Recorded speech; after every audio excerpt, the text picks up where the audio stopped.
YouTube? This is Charlie426, and today we have the review of the HG ARC 78 or Gundam G40 Industrial Design version. Now, what you see in front of you is the reissue version, because this kit has been recently reissued on April, so last month.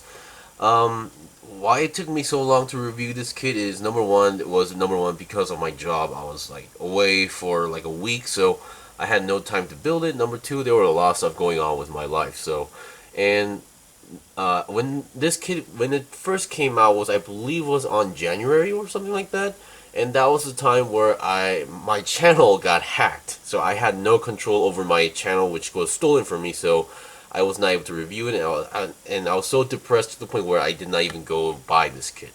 But finally, here's my second chance. Alright, so let's get on to the review. So first of all, as I mentioned at the beginning, this is the industrial design version. Meaning, basically, in a nutshell, for those who don't know what this is, it's basically Bandai decided to ask a famous designer who usually designs fast cars like Ferrari, Maseratis, and then the designer decided to take upon the challenge and made his own version of the ARC 78. And I believe on YouTube, I think it was on YouTube, or at least online, there was a video, like a short episode clip of this being in action against like an industrial design Zaku's as well. So yeah, the design and looks are very different, so I don't think it's really necessary to bring out any other ARC 78 kits out there, because this is a very different design. And the more I look at it, this does have a silent, which is kind of irrelevant, but I feel like this would be like the RX 78 to suddenly like a G-Reconquista version of a RX 78, but that's totally out of the reference, so I'm not gonna go over that. Alright, so let's get on to the review. So as usual, let's go over components. So first of all, what you get, of course, is obviously the Gundam itself. Definitely different looking, but proportionally it looks okay. Color-wise, it's pretty much okay as well.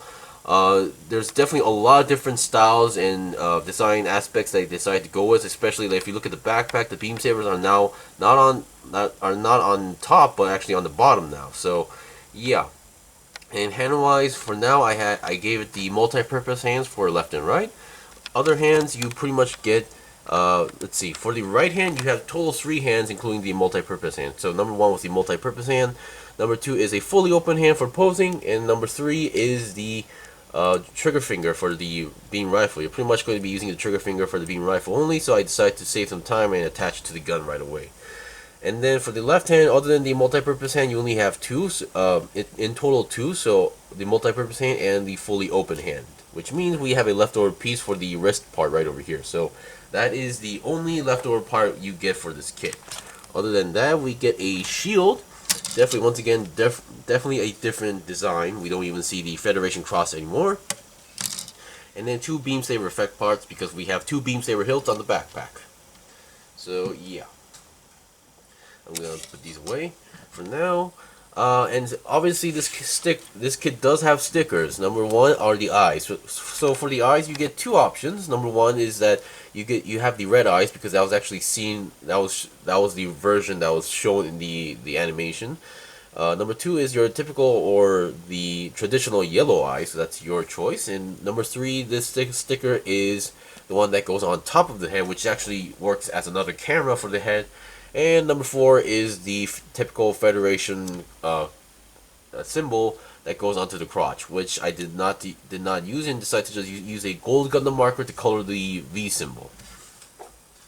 Alright, so let's get on to the review. So if there's one thing I have to mention regarding this kit, is that it might take some time for you to get used to the articulation, because while it may not look as much as you think, it actually has a lot of articulation.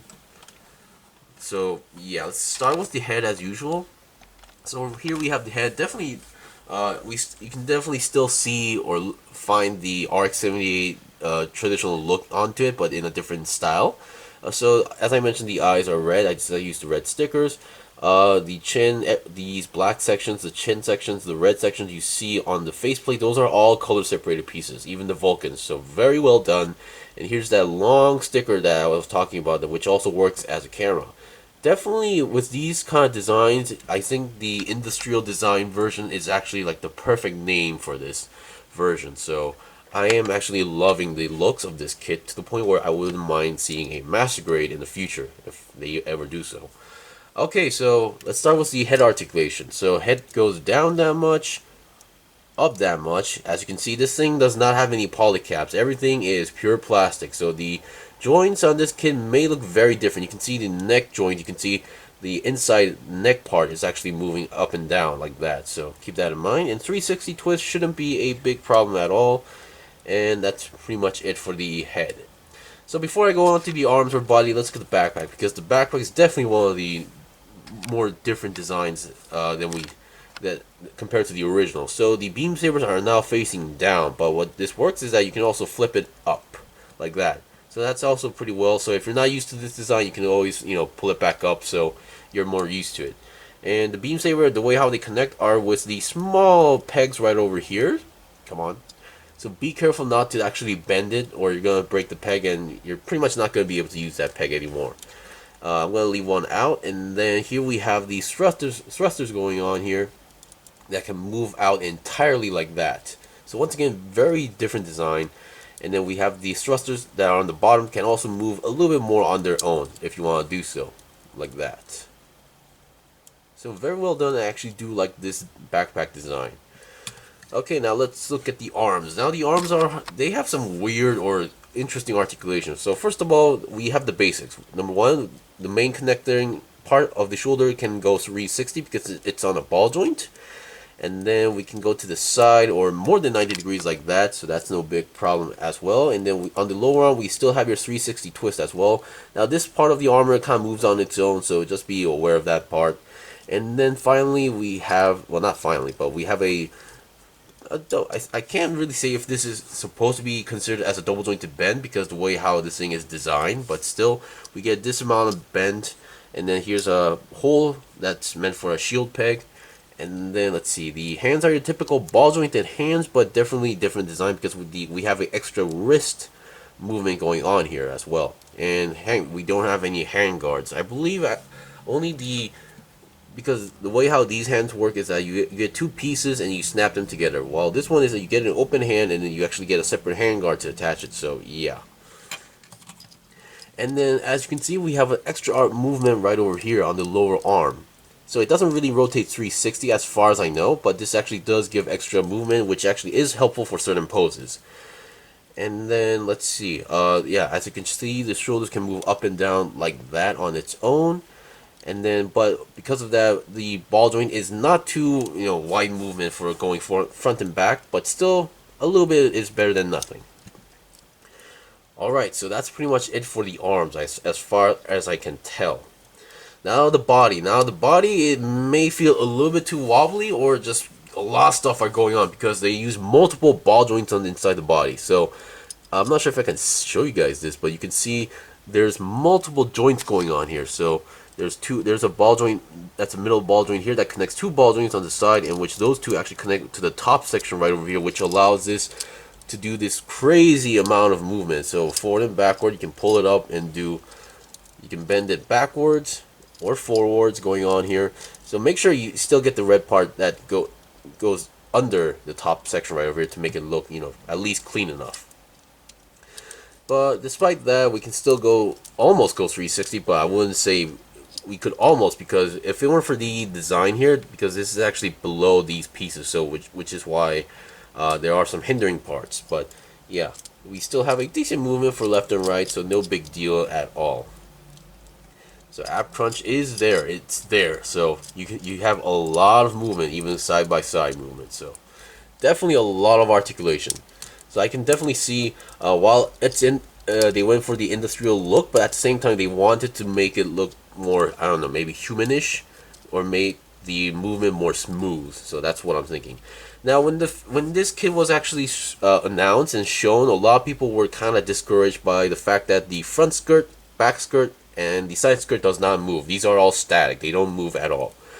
But despite that, the legs have plenty of articulation. So for now, it looks like this. So it looks like we can't go more than 90 degrees. Or we can't go more than this. But technically, you can, because number one, the way how this works is that we have the joint here, which actually extends like that. So you can go you can move the legs forward like that, and backwards not so much. So then again, I don't think I think most kids still can't go 90 degrees to this back, but still, that's pretty good. And then we have a side swivel going on here, so no need to worry about that.